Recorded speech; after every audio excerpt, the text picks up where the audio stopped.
Matematika untuk anak-anakku kelas 8. Ini adalah video bagian kedua dari Teorema Pythagoras. Kita masuk ke materi menentukan jenis segitiga dan triple Pythagoras. Sudah siap ya untuk pembelajaran kita hari ini? Oke, jenis-jenis segitiga. Oke, kalian tahu pasti banyak ya. Nah, di sini berdasarkan dibagi dua kelompok besar. Yang pertama itu ukuran panjang sisi. Lalu yang kedua ukuran besar sudut. Di kelompok besar ini kita turunkan lagi berdasarkan ukuran panjang sisi yang kita kenal ada segitiga sama sisi, segitiga sama kaki, dan segitiga sembarang. Berikut gambarnya ya, kita identifikasi ya. Sama sisi berarti ketiganya kita berikan lambang sama dan ukuran sudutnya sama, yaitu 60 derajat.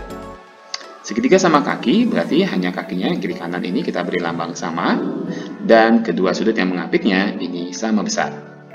Dan segitiga sembarang, ini kita tidak tahu mana alasnya, mana tingginya, atau mana sisi miringnya. Seperti ini.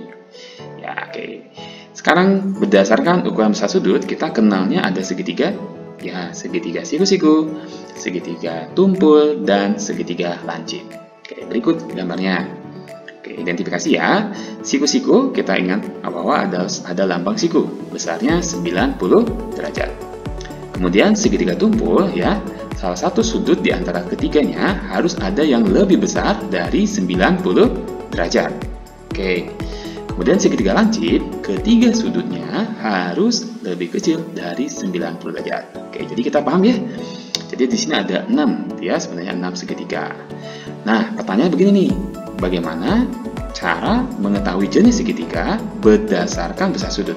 Jadi, segitiga siku-siku, segitiga tumpul, segitiga lancip, jika yang diketahui adalah panjang sisinya. Nah, ya terbalik kan? Kalau kita mau menentukan dia siku-siku, atau tumpul, atau lancip, harusnya sudutnya yang diketahui. Tapi, sekarang yang diketahui adalah ukuran sisinya. Nah, gitu ya. Nah, coba kita lihat dan kita ingat lagi. Jika ada sebuah gambar segitiga ABC, kita belum bisa menentukan mana sisi miringnya. Kenapa? Karena ingat bahwa sisi miring itu harus di depan lambang siku. Di depan lambang siku. Nah, di sini tidak ada sisi siku-siku ya. Maksudnya tidak ada sudut siku-siku. Jadi kita tidak bisa apakah A atau B atau C yang sisi miring. Kalau Pak Wandri buat lambang siku di sini, maka B adalah sisi miring. Ini kalau ada keterangan siku, maka kita sebut saja B-nya adalah sisi miring. Gitu. Nah, bagaimana kalau tidak ada gambar, tidak ada lambang siku, tapi hanya bilangan saja yang diketahui? Nah, kita menyepakati seperti ini. Jika tiga buah ukuran panjang sisi diketahui, ya, maka sisi miring adalah ukuran yang paling besar. Kita sepakati ya, diulang lagi. Jika tiga buah ukuran panjang sisi diketahui, ya, maka sisi miringnya adalah ukuran yang paling besar. Contohnya gimana, Pak? Seperti ini. Segitiga sembarang tanpa gambar diketahui ukurannya 9 cm, 12 cm, dan 15 cm. Ini kan tanpa ada gambar. Maka kita menyepakati seperti ini bunyinya. Yang paling besar itu 15 kita sebut adalah sisi miring. Dipahami ya? Diulangi lagi. Yang paling besar dari ketiga sisi, maka itu disebut sisi miring. Oke, kita akan lebih tahu lagi cara mengetahui jenis segitiga ya dengan aturan seperti ini. Dari tiga buah sisi segitiga, misalnya A, B, dan C gitu ya, kita misalkan C adalah sisi miring dan sisi lainnya itu adalah A dan D. Nah, maka kita harus ingat aturan ini. Rumus segitiga siku-siku itu adalah C kuadrat ya, sama dengan A kuadrat tambah B kuadrat. Berarti notasi yang kita pakai adalah lambang sama dengan. Ini. Oke. Untuk segitiga lancip, sini C kuadrat lebih kecil dari A kuadrat tambah B kuadrat. Nah, di sini notasi yang kita pakai adalah lebih kecil. Ya. Nah, keterangan berarti di sini artinya segitiga tersebut lancip di sudut C. Untuk yang ketiga, segitiga tumpul adalah C kuadrat lebih besar dari A kuadrat tambah B kuadrat. Nah, artinya tumpul di sudut C. Oke, bisa ya? Berarti dari tiga rumus ini, sekarang kita akan coba latih dengan beberapa soal. Nah, di sini Pak Wandri berikan lagi rumusnya di pojok kanan. ada 4 soal ya, menentukan jenis segitiga dari ukuran sisi segitiga yang tidak diketahui gambarnya.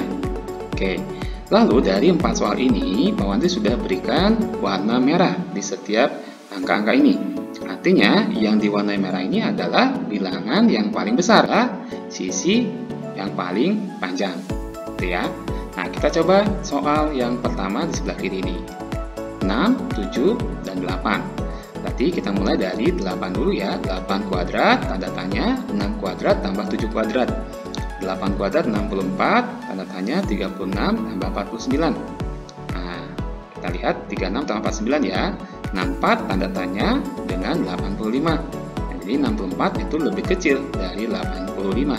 Notasinya lebih kecil dari 85 berarti jenis segitiga lancip gitu ya. Kita udah bisa tahu nih, ini segitiga lancip. Untuk ukuran yang kedua, 13, 12, dan 5. Ini berarti kita mulai dari 13 dulu ya. Tanda tanya 12 kuadrat tambah 5 kuadrat. 13 kuadrat 169, tanda tanya 144 tambah 25. Nah, kita lihat hasilnya 169 sama dengan 169. Ini lambangnya sama dengan, berarti jenis segitiga siku-siku. Paham ya?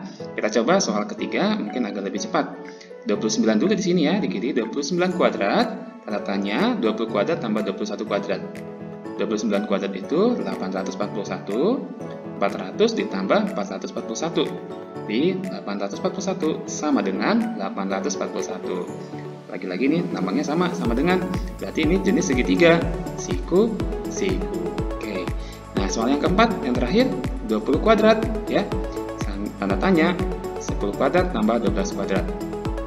20 kuadrat itu 400, tanda tanya 100 tambah 144. Nah, 400 itu lebih besar dari 244.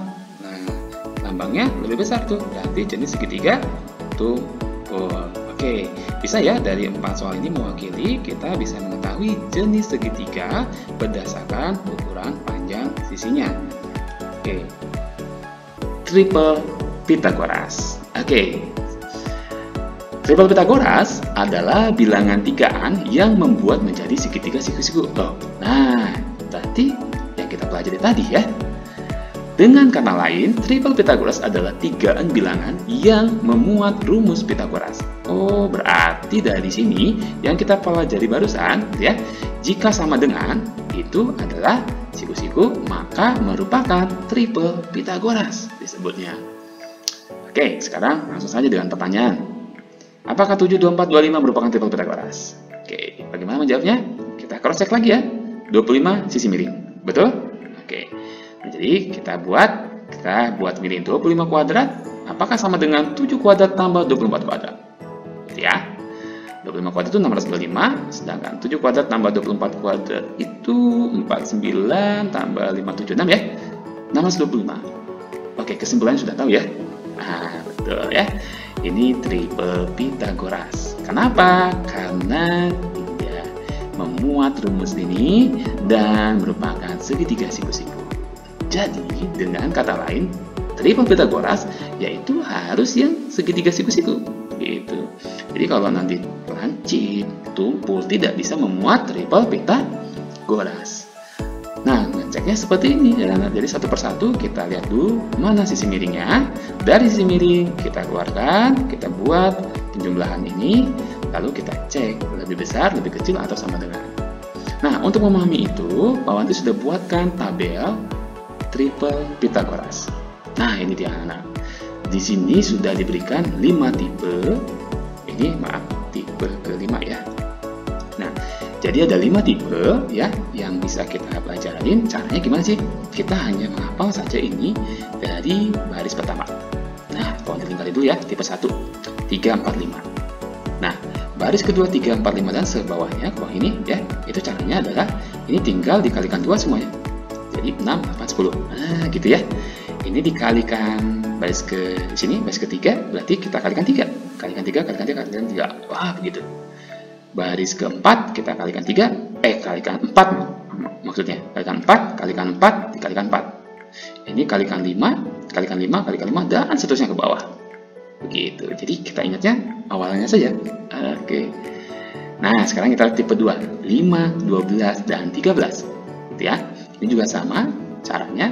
Ini berarti baris kedua, kita kalikan 2, kalikan 2, kalikan 2. Ya. Terus ini baris ketiga, kita kalikan 3. 5 kali 3, 12 kali 3, 13 kali 3. Dan seterusnya. Ya, nanti nggak isi sampai kosong. Yang kosong ini nggak diisi karena ini penuh. Nanti yang bilangannya besar. Di atas 100 kan. Kemudian tipe yang ketiga itu 7, 24, 25. Tipe yang keempat 8, 15, 17. Dan tipe yang keempat 9, 40, 41. Jadi caranya sama.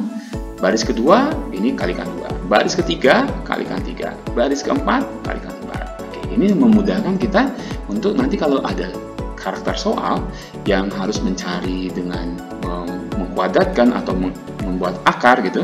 Kalau kita ingat triple Pythagoras, maka kita sudah tahu.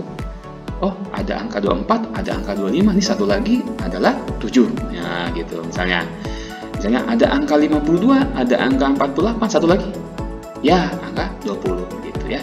Tapi tidak berarti harus mulia kuasain. Ingat saja tipenya 1, 2, 3, 4, 5 ini. Oke, begitu anak-anakku. Semoga apa yang disampaikan hari ini paham ya. Dari kita bisa mengetahui jenis segitiga dan triple Pythagoras. Oke.